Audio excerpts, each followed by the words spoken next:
But I wanted to finish this whole feminism topic on this that I stumbled upon. I don't know much about this, so we're going to read it together, but I couldn't get past it. So this is an opinion piece in The Australian, and this is what I saw first before I saw the other article. So she's talking about how virtuous extremists are killing off common sense with comedy. Right. So I was like, what is this talking about? South Australia's Women and Children's Health Network Chief Executive Officer, Rebecca Graham, has come out saying that she's concerned about the impact of miscarriage on, wait for it, intersex and trans community, right?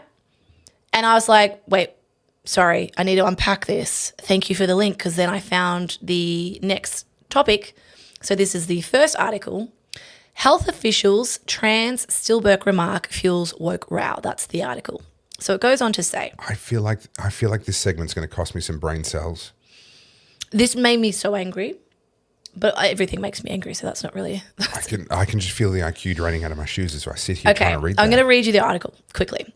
A parliamentary committee examining the impact of stillbirth on mothers has prefaced its evidence by acknowledging that men who have transitioned or are transitioning to become women should also be a part of the conversation around the loss of babies during labour and pregnancy.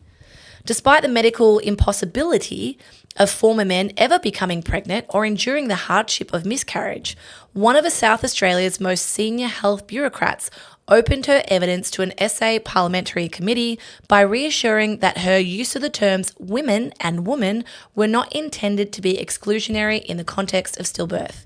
Topher's having a meltdown, guys. I'm not done. The select committee has been formed after lobbying from groups representing affected and grieving mothers to examine ways to make the health system more attuned to the needs of women who experience the trauma of miscarriage. But South Australia's Women and Children's Health Network Chief Executive Rebecca Graham used her opening statement to the committee last week to reassure intersex and transgender women that they should also feature in the discussion around stillbirth. Okay. Go off, Queen. How have we made Monty Python real life? You know that sketch from Life of Brian? Okay. Sorry, if you don't have a womb, you can't get pregnant. Okay? You have to have a womb in order to get pregnant.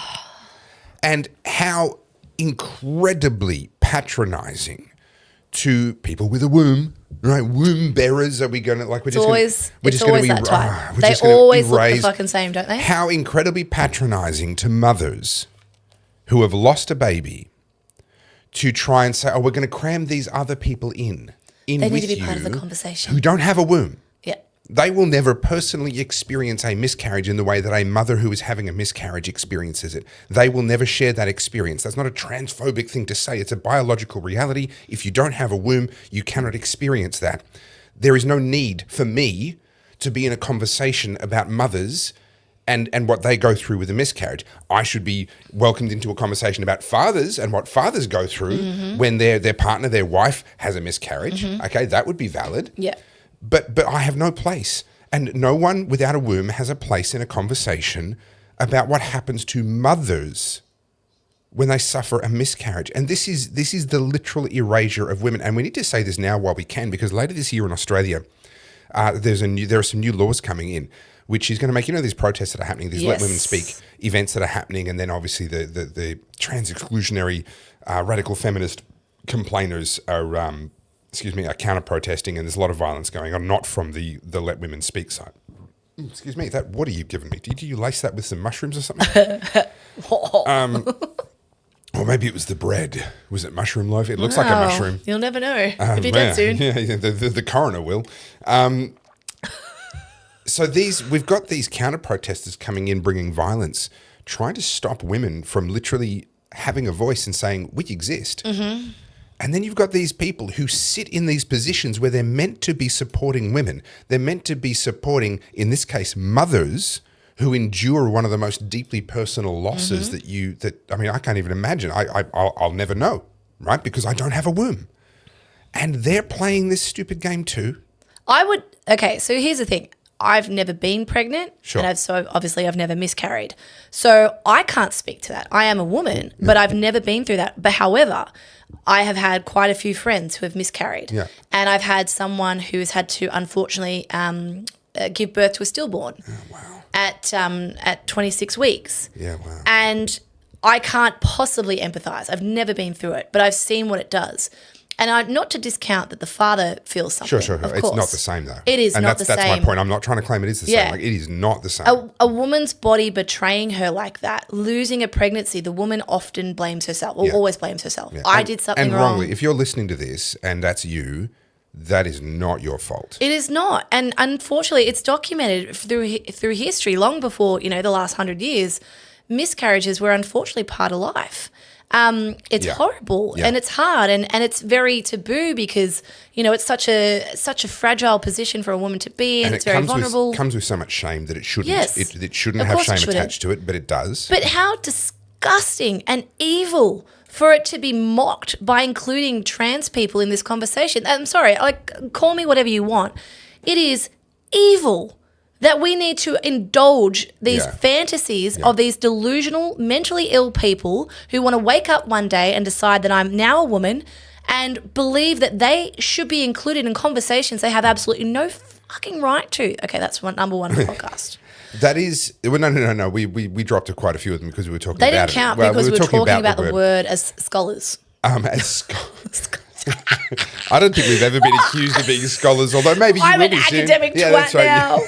Wow, I've become Wow, that which we hate. The light and shade of that conversation changed real quick, didn't it? This is so, one, it's insulting, patronizing. It is a betrayal, but it's also like, show some courage on the part of these people who are entrusted by women to take the lead in their interest on these things. And they're betraying Show their own some courage, Yeah.